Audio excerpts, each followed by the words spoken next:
estamos hablando de la peste porcina africana, que era una enfermedad que estaba erradicada.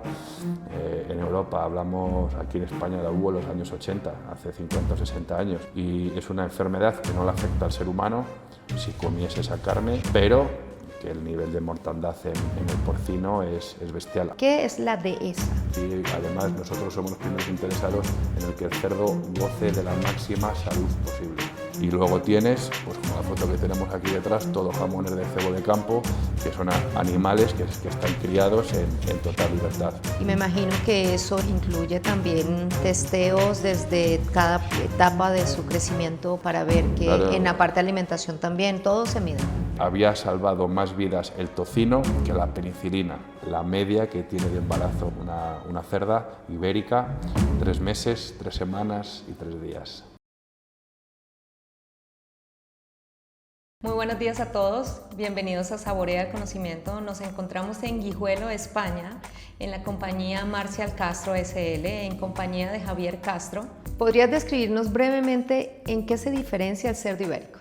Pues el cerdo ibérico, básicamente la diferenciación con otras razas, hay varias. Una de ellas principales es su rusticidad, que es un animal rústico, que denominamos aquí en España. Es un animal que está adaptado al medio ambiente en el que vive, está adaptado a la naturaleza. Que el cerdo ibérico, a diferencia de otro tipo de cerdos que podemos encontrar, por ejemplo, en Europa o en Estados Unidos, sí está acostumbrado a vivir en el monte y a buscarse la vida. Porque hay otras razas que no son tan proclives a tener ese movimiento dentro de la naturaleza como es el cerdo ibérico. Y en este caso, la raza se llama cerdo ibérico. ¿Esa se consideraría la raza a diferencia de un duroc, por ejemplo? Sí, esa Entonces, es la raza. Sí. Raza esa es cerdo ibérico. Hay una denominación común que es cerdo ibérico, 100%, en este caso sí, pero luego tienes diferentes tipos de variedades. Realmente apreciables para el consumidor, para mí no son muy apreciables, son más apreciables visualmente y a la hora de la cría del cerdo, pero luego no hay mucha diferencia, por así decirlo, para gente que no esté muy inmiscuida en la materia, pues luego no es tan palpable en un plato como si, por ejemplo, se puede ver en el campo. Dentro de las líneas principales que hay del cerdo ibérico tenemos la línea retinta, tenemos el lampiño y tenemos el torbiscal, como las tres subespecies mayoritarias. Dentro luego hay alguna residual por ahí, pero son las tres que hay mayoritarias. ¿En qué se diferencian unas de otras? Pues básicamente es morfológicamente. El cerdo, hay unos que que tienen a lo mejor las extremidades pues son un poquito más anchas o son un poquito más estrechas. Son ya cosas son perceptibles, pero con un nivel de conocimiento alto del sector. O sea, prácticamente para los expertos en la parte de cría sería para los que nos dedicamos a ello, ¿no? Esto es igual que las personas, pues igual que aquí, por ejemplo, en Europa decimos que nos puede complicar, que esto me ha pasado con el distribuidor que tenemos en Shanghái, que me comentaba un día que los españoles que les parecíamos todos iguales. Y digo, a nosotros nos pasa lo mismo con ustedes, que ¿no? el cerdo ibérico. Entonces, con el cerdo ibérico, pues hay pequeñas diferencias morfológicas, un poquito más de pelo, un poquito menos, pero ya tiene que haber una agudeza visual y un conocimiento previo. ¿Puede haber una diferencia en un jamón ibérico dependiendo si viene de un lampiño? Si viene de un lampiño, si viene de un torbiscal o de un retinto, hay variaciones en los matices de color, por ejemplo, que sean un poco más palpables en la carne. Tienes productos a lo mejor como el torbiscal, que son un poquito más oscuros respecto al lampiño o al retinto, pero vuelvo a decir que hablando de las razas del 100% ibérico, al final son cosas muy complejas de visualizar. De hecho, tanto es así que la actual norma que nos regula, que es un Real Decreto aquí en España, el 414, no hace mención a ese tipo de denominación en el producto. Hace mención en cuanto al porcentaje de la raza. Por poner en situación, el producto hay dentro del cerdo ibérico, dentro de la familia de venta del cerdo ibérico, tenemos a grandes rasgos como dos tipos: el jamón 100%, y luego tenemos el jamón cruzado, que denominamos en España el jamón cruzado. El jamón ibérico ha sido parte importante de toda una vida española. Tenga usted en cuenta que normalmente donde se crían los cerdos ibéricos son zonas donde hay mucha naturaleza, son zonas rurales, son zonas que la población haya sido bastante escasa y solo dedicada al campo. Tenemos zonas en España que la tierra con tierra más rica, zonas en España con la tierra más pobre, por así decirlo. Entonces, por ejemplo, norte de Cáceres y toda la zona de Castilla y León, aquí donde nos encontramos, que ya no son tierras tan ricas en nutrientes como pueden ser la zona de Andalucía, pues el tema del cerdo ayudó a que mucha gente pudiese comer.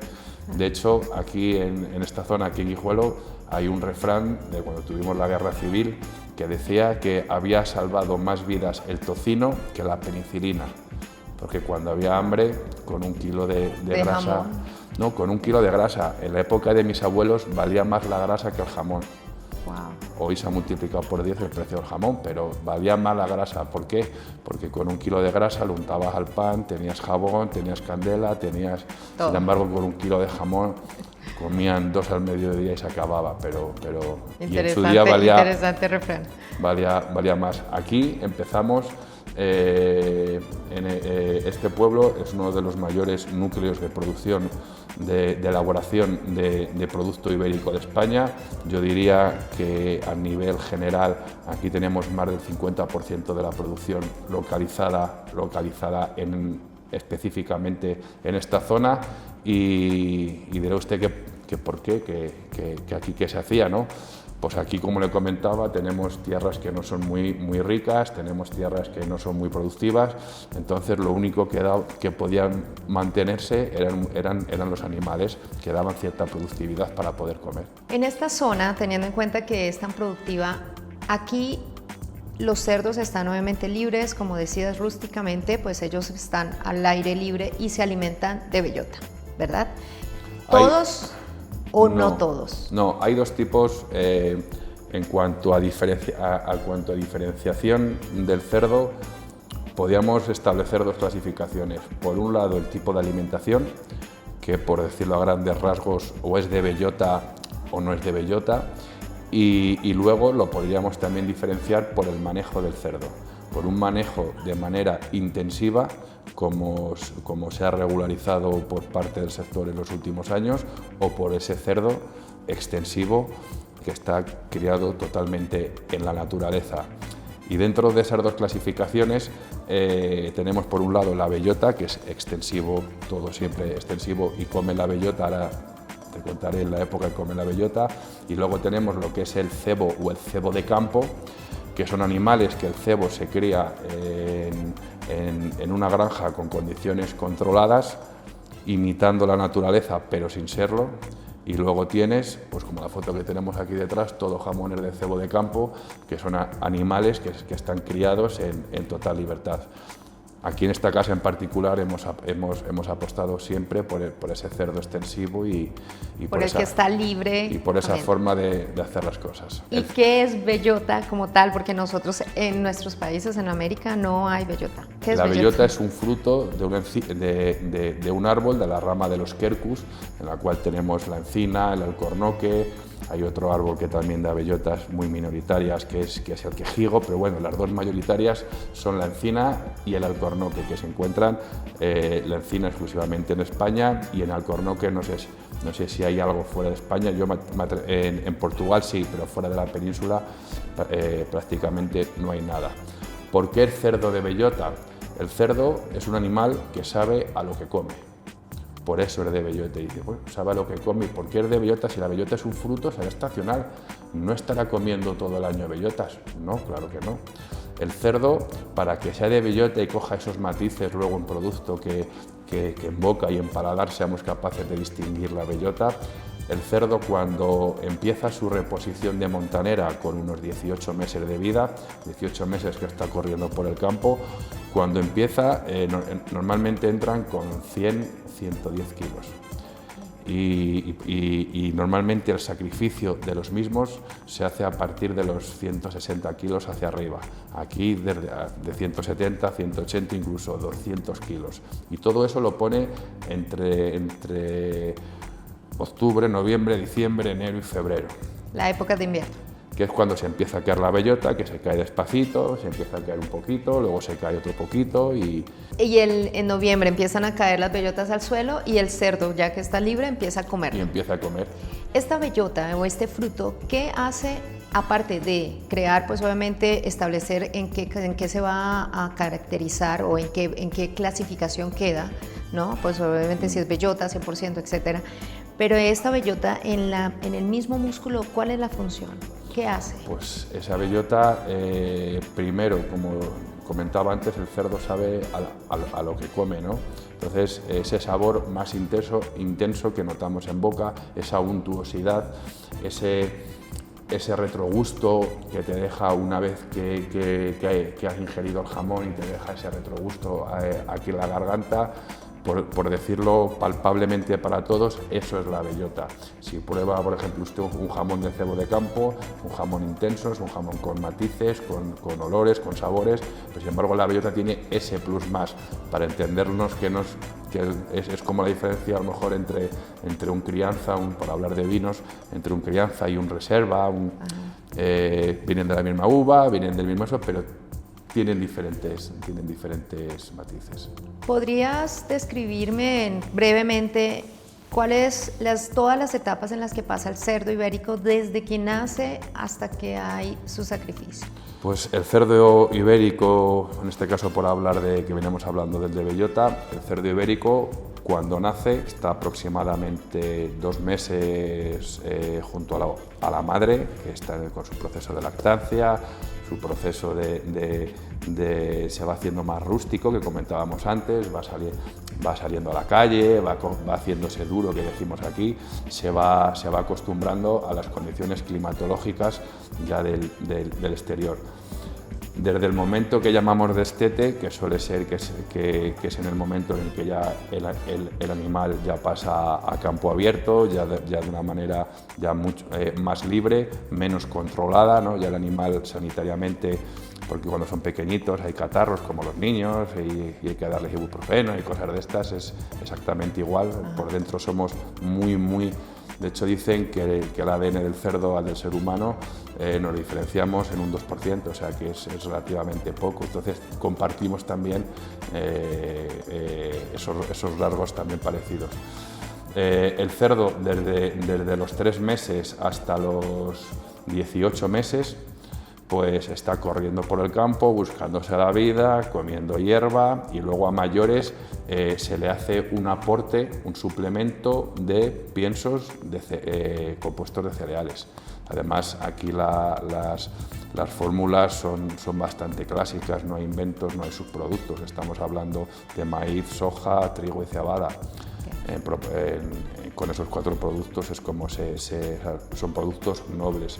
¿Qué es lo que pasa? Que hasta los 18 meses hacemos que el cerdo crezca, pero que no acumule grasa en su cuerpo. Come para tener una reposición y una ingesta diaria de calorías que sea adecuada para el animal, pero no permitimos que engorde ni que saque barriga. ¿Por qué?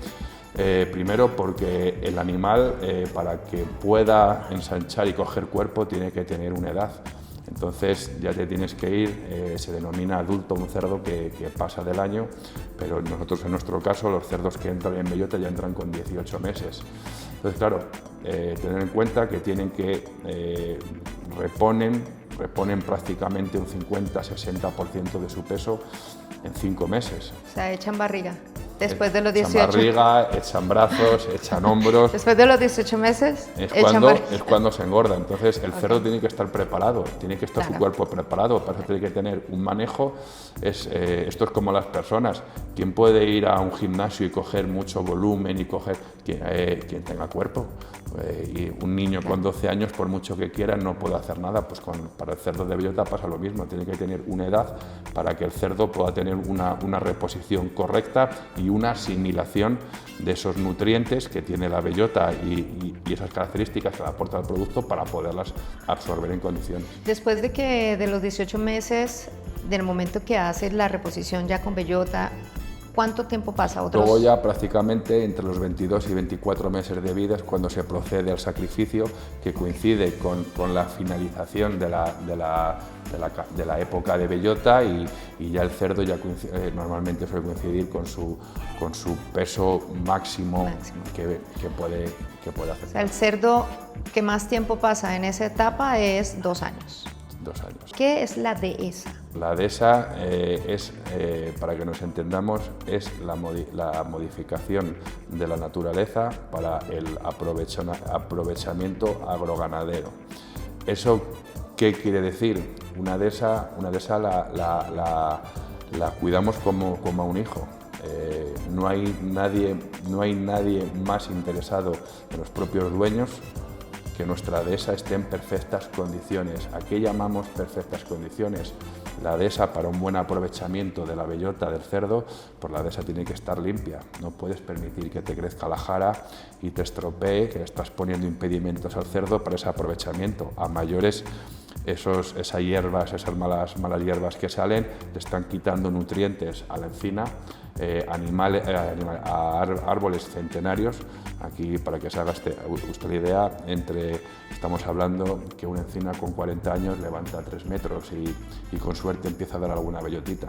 Entonces, aquí hablamos de árboles centenarios que son de nuestros bisabuelos y tatarabuelos, que por supuesto eso está por encima de todo, ¿no? Cuidar la dehesa. Además, cuidamos de que la tierra esté en las mejores condiciones, de que los árboles estén en las mejores condiciones, en que todos los pasos fluviales se aprovechen, no desperdiciar una gota de agua y al final seguir manteniendo las calidades máximas de esa tierra que hemos heredado. ¿Qué significa montanera? La montanera es la época del año en la que se cae la bellota. La montanera empieza normalmente a final de octubre, noviembre y se puede alargar hasta el mes de febrero, incluso principios de marzo. O sea que esta es la parte importante para la declaración de que el cerdo es... Claro, tiene que tener una reposición hecha de bellota. Esa reposición, hay una certificadora que se ocupa de venir y pesar e identificar uno a uno todos los animales para tener un control en un sistema informático, una aplicación, para que tanto administraciones como demás autoridades del sector puedan en cualquier momento venir y verificar la trazabilidad de los animales en el campo.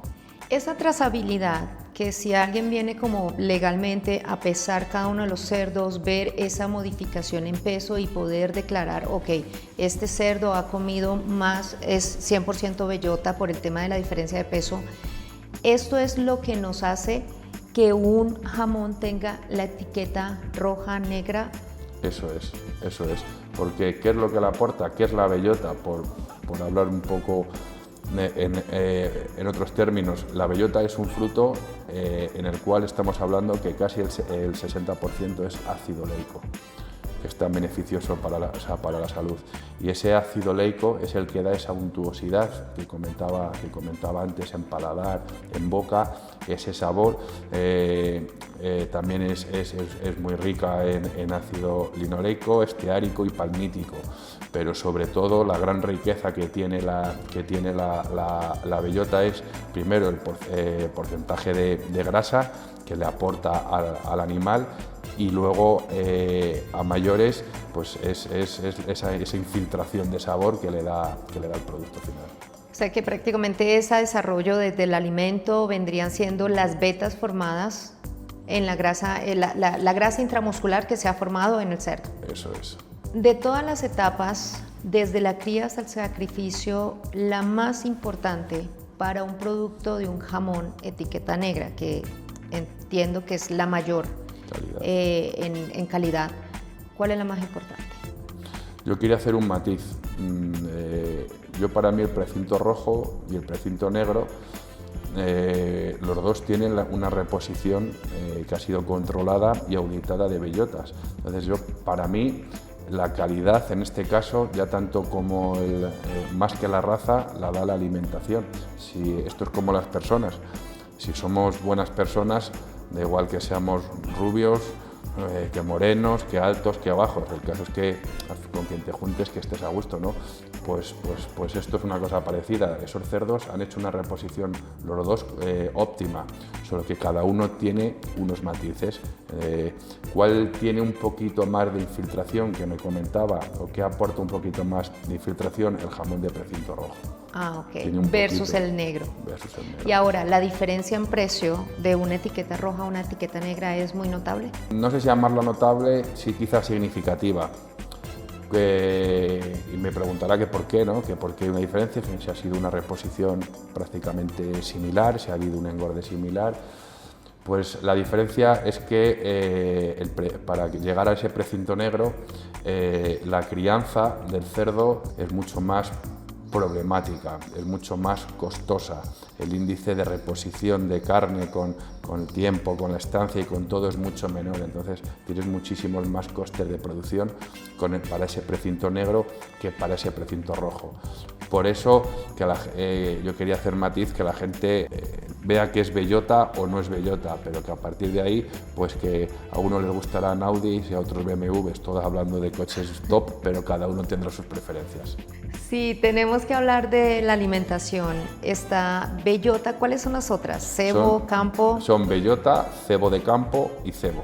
Y de las tres sí hay una diferencia notable en la cabina al final, teniendo en cuenta que bellota es la máxima. Sí, bellota es la máxima. Luego iríamos a un cebo de campo, que a día de hoy el cebo de campo que hacemos aquí en España es un producto de una calidad enorme. No le voy a decir que es bellota, por supuesto que no, pero hay menos diferencia entre un jamón de bellota a un cebo de campo que de un cebo de campo quizá a un cebo. ¿Por qué? Porque en el cebo, para llegar a ser un cebo de campo respecto al cebo, pues mínimo tiene 2 meses más de vida. 2 meses más de vida cuando la norma marca 10-12 meses, claro, estás hablando de un 20% más de vida. Todo se nota. Nosotros aquí en esta empresa lo sacrificamos el cebo de campo con 15 meses, que entendemos que es el punto óptimo morfológico para el cerdo para que pueda reunir la máxima calidad en el producto final. O sea, el tiempo de todo el proceso de cría definitivamente es parte importante para la calidad, pero ¿es algo que legalmente se visualiza o ustedes como compañía lo hacen de alguna manera mejor? Nosotros como compañía, la norma que a día de hoy regula el ibérico, la norma de calidad que nos regula, para mí es una norma de mínimos. Para mí es una norma de mínimos, entonces siempre nos hemos dedicado a hacer lo mismo, que es buscar productos de máxima calidad. Y la madre de mi madre, mi abuela, me decía que hay que hacer una cosa buena para quitarte competencia, que siempre habrá alguien que lo haga más barato y peor que tú. ¿Cómo se aborda la sostenibilidad en la cría del cerdo? Estamos en unos tiempos bastante complicados a nivel ambiental, cambios climáticos. A día de hoy, para el cerdo en extensivo, todo aquel que se vaya a hacer para cebo de campo y para bellota, la generación de purines, que llamamos aquí en España, que son las heces de los cerdos, pues como están los cerdos en total libertad, no ocasionan mayor problema al campo, al revés. Esas heces hacen de fertilizante para que siga saliendo la hierba. ¿Y qué es lo que pasa con las explotaciones de intensivo? Aquí en España somos un país agroganadero, donde todos los sitios donde se produce el cerdo ibérico, en la mayoría se siembra también. Hay campos de cultivo, entonces normalmente los mismos agricultores en la mayoría de las zonas se pegan, entre comillas, por llevarse el purín que a nosotros nos sobra. ¿Por qué? Para extenderlo en sus fincas como como abonos. Como abonos. Como abonos. Aquí en el cerdo se aprovecha todo. Hay un refrán en España que dice que del cerdo hasta los andares. Andares. O sea, que se aprovechan hasta sus andares, hasta ya, su forma ya. de caminar se aprovecha, ¿no? Sí. Porque del cerdo se aprovecha todo, el 100%. ¿Cuáles son las tendencias o innovación en la parte de cría de cerdos que has visto últimamente? ¿O se mantiene con la tradición? A día de hoy, tanto en la cría del cerdo como también en la elaboración luego del jamón, realmente lo que se ha hecho, la mayor innovación o la mayor implantación de tecnología que ha habido en el sector ha sido pasar el saber familiar o popular sobre el cerdo, sobre el jamón, esas creencias que teníamos, pasarlas a números, medirlas, controlarlas. Cuando decían, el cerdo tiene que estar, por ejemplo, pues cuando se le separa cuando se desteta, pues lo suyo es que esté una semana en un sitio que tenga una zona que tenga un poco interior, que con algo de temperatura, que se resguarde y que tenga también la tierra para salir. ¿Y eso por qué es? Porque ya hemos estudiado que le bajan las defensas, y puede ser propenso a tener problemas de salud. Entonces, pues todas esas cosas, lo que se ha hecho, el sistema de medición de las fórmulas de pienso, a día de hoy los cerdos están súper mimados, o sea, no tienen ninguna carencia ni de minerales, que a lo mejor hace 60 años pueden tener alguna carencia, pero hoy no, hoy se mide todo. Hoy además nosotros somos los primeros interesados en el que el cerdo goce de la máxima salud posible. Y me imagino que eso incluye también testeos desde cada etapa de su crecimiento para ver que claro, en la parte de alimentación también todo se mide. Claro, al final en la parte de la industria hay más cosas medibles, pero en el tema del campo también y sobre todo la ingeniería que hemos aplicado a la alimentación del animal respecto a los últimos 40 años, el desarrollo que ha habido en los últimos 15 años, 20 años, ha sido bestial, o sea, ha sido enorme el crecimiento que ha habido, ¿no? ¿Qué más cosas puedes tecnificar para un animal que vive en la naturaleza? Pues pocas cosas más. Puedes controlar sus parámetros con nuevos aparatos o tecnologías, pero realmente le puedes poner un GPS para saber lo que anda, si quieres ser un poco más, sacar algún dato más, pero que realmente el uso de la tecnología es para el control de que el cerdo vaya creciendo de la mejor manera posible. ¿Cuántas crías tiene un cerdo al año? ¿Una? Suelen tener como un par de crías más o menos. Sí. Para que os hagáis la idea, desde que la cerda se queda preñada, pasan 3 meses, 3 semanas y 3 días y luego da luz. Esa es un poco la media que tiene de embarazo una cerda ibérica, 3 meses, 3 semanas y 3 días. ¿Así de exacto o así en ese...? Varía muy poco, varía muy poco. Además, tú ya tienes un poco programado el tema, oye, pues este lote de cerditas que se quedó embarazada tal día, pues además hay variación, hay muy poquita variación y luego las cerdas en el momento que una se pone a parir, pues luego parece que es como una cascada, no sé si será por las hormonas que huelen y seguramente les ayuden también a ponerse de parto, pero más o menos unas dos crías al año vienen saliendo. Sí, 2 y media, bueno, ya que agarra el siguiente año. Para ser más exacto, casi 2,2. ¿Y cuántos cerdos nacen por cada cerda? Pues pueden nacer hasta en una cerda ibérica. Antiguamente a lo mejor te nacían 6 o 7 y pueden nacer 8 o 9. ¿Por qué? Porque también se han seleccionado las mejores, el mejor genotipo de la especie para que sean las madres de esas futuras, de esos futuros cerdos, o sea, se van seleccionando los animales que menos paren o que menos número dan. Esos animales normalmente pasan a engorde, salen de ese periodo de gestación, salen una vez que han parido y ya no se les vuelve a embarazar, solamente quedan las que tienen mejor salud y mejor producción. Ok, prácticamente eso es una sola vez de cría. Sí, normalmente si una cerda te da, eso pasa igual como con las vacas o las ovejas, y tú tienes un animal que te da problemas, pues al final, pues ¿qué haces con él? Engordarlo y llevarlo a sacrificio. ¿Qué sería la enfermedad más relevante que podría atacar a un cerdo? Pues a día de hoy, que ya lo tenemos en gran parte de Europa, estamos hablando de la peste porcina africana, que era una enfermedad que estaba erradicada.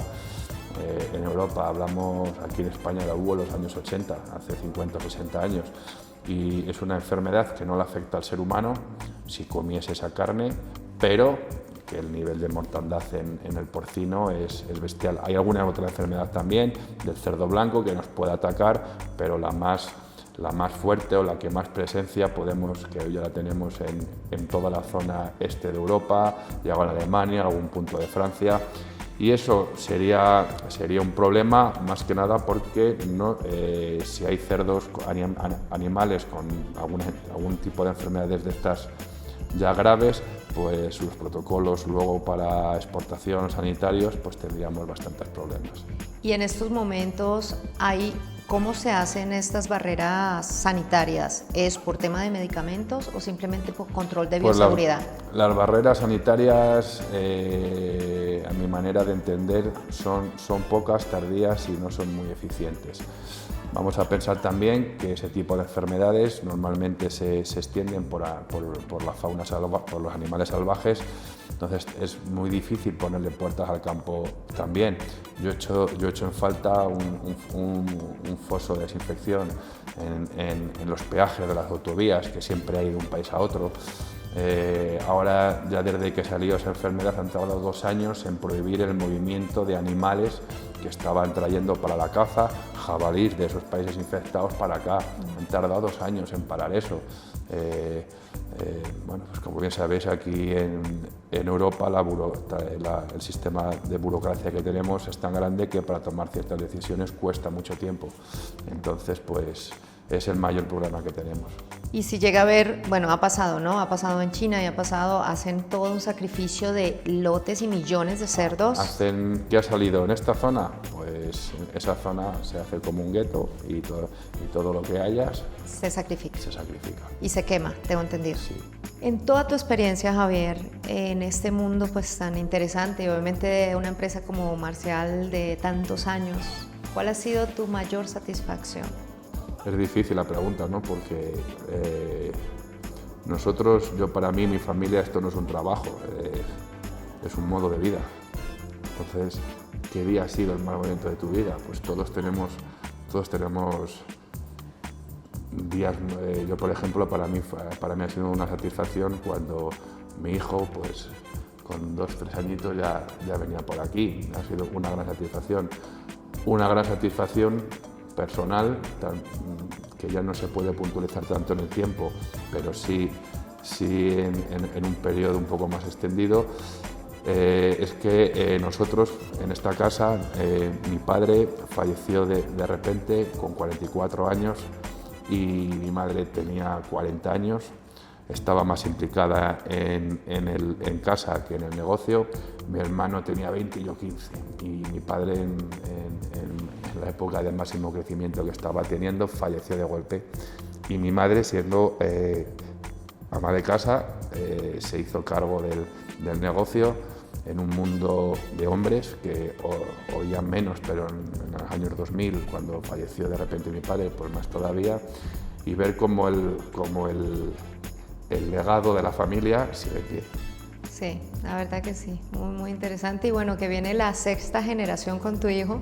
Ahí viene, mi hermano también tiene 2 niñas que también ya un poquito más mayores, que también vienen aquí, bueno, prácticamente todas las semanas a dar una vuelta, y como le decía, yo no es un trabajo, es un modo de vida. En América siempre hay estos tabús de decir que a la 4ª o 3ª generación la empresa muere. Así que bueno, esto es un ejemplo que en Europa ya van para la quinta. En Europa también decimos lo mismo, dice que lo que el abuelo gana, el padre mantiene y el nieto vende. Sí. Nosotros en este caso de momento tocamos madera, no sé qué pasará en las generaciones venideras, porque la situación sectorial, pues como en todos los sectores que se hacen maduros, al final se van complicando la subsistencia de todos los elementos, pero bueno, seguimos teniendo ilusión, seguimos teniendo ganas, con fuerza. Hace poco ya mi hermano y yo ya al frente, mi madre sigue estando, pero en un segundo plano. Pues hemos hecho recientemente una ampliación de instalaciones de 10.000 metros con la última tecnología, con vías, hecho a capricho, y bueno, pues le hemos puesto a la empresa nuestro sello, ¿no?, de la quinta generación en cuanto a la expansión internacional y adecuación de instalaciones de producción y de elaboración. Una última pregunta para entrar en un poco de detalles monetarios. ¿Cuánto cuesta un cerdo ibérico? ¿Me habla usted en vivo? Sí, sí, en pie. Lo voy a explicar luego un poco más largo para que se entienda. Pues en vivo estamos hablando a lo mejor de costes de 6 euros, vivo. Claro, y ve usted, pues de 6 euros el kilo, lo que vale el kilo de jamón, hay mucha diferencia, ¿no? Claro, vamos a pensar que desde que el cerdo sale de la finca a lo que sale de la sala de despiece, realmente la carne que sale de todo eso, que es el producto que tiene valor añadido, estamos hablando que del peso entero del cerdo sale un 30%. El resto se queda entre grasa y vísceras, cabeza, productos que no están valorizados en el mercado. Javier, una última pregunta. Si ustedes han llegado a tener algún problema por cambio climático, una tormenta, inundaciones, vimos lo que pasó en Valencia y pues es una pena, pero ¿ha pasado algo así en Guijuelo o en donde tienen los campos de cría? Realmente, en cuanto al cambio climático, aquí no quiero meterme en temas complejos. Le voy a contar solamente una pequeña anécdota que me pasó hace ya 2 años, y que es hablando con un ganadero que nació debajo de una encina con 87 años, y me dijo hace 2 años: Javier, no te preocupes, que este es el último año seco, ya se acaba el ciclo. Veníamos de una sequía en España brutal, que se habían quitado un montón de animales, los embalses en muchas zonas de España con restricción de agua, y ese saber popular que me dijo este hombre mayor, y me dijo: no te preocupes, que vamos a ir ahora a los 7-8 años de lluvia. De momento vamos al segundo, con todos, a día de hoy tenemos en España todos los embalses por encima del 85% de la capacidad, cuando hace un año la mayoría no llegaban al 35%. Entonces, lo que es el cambio climático, pues no lo sé, yo tampoco tengo una perspectiva de 300 años de vida para poder ver si la dehesa me hace falta darle más nutrientes o menos nutrientes. Lo que sí he visto, que el cambio más sustancial que ha habido en la naturaleza ha sido que en el momento en el cual las instituciones públicas han entrado a regular, es cuando el campo más se ha abandonado. La gran cantidad de fuegos que tenemos aquí en España es porque ha habido ciertos ganaderos o que se han jubilado, o que la burocracia que había tenía unos costes muy altos, han desistido del negocio, nadie se ha querido hacer cargo de la naturaleza, y las medidas proteccionistas que ha habido ha hecho que gran parte o sea, que muchos ecosistemas se pierdan porque no hay gente, y luego las normas que tenemos, pues para que os hagáis la idea, aquí en la provincia de Salamanca entró un escarabajo hace 10 años, un escarabajito que se comía las encinas de 500 años que tenemos aquí alrededor. Resulta que el escarabajo estaba protegido por la Unión Europea, y ese escarabajo estaba matando a árboles con 500, 600, 400 años. Hasta que se ha podido actuar para que ese animal no haga daño, no exterminar al animal, por supuesto, pero no haga daño a las encinas. Pues, por ejemplo, aquí en la provincia de Salamanca, un 20% del ecosistema de esas encinas centenarias se ha perdido. Wow. Se ha perdido por el exceso que tenemos de carga burocrática y el campo lo tiene que gestionar quien lo entiende y quien sabe de campo. Yo no me puedo meter a ser electricista porque no tengo conocimiento, pero sin embargo hay gente que no tiene conocimiento de campo y nos legisla. Javier, muchísimas gracias por este tiempo. La verdad, esto es un mundo fascinante y, como tú dices, tu estilo de vida y el estilo de vida de toda tu familia. Así que realmente muchísimas gracias por este tiempo. A ustedes muchísimas gracias por estar aquí y recuerden que vamos a estar subiendo contenido de toda el área de alimentos. Que vaya bien, hasta luego.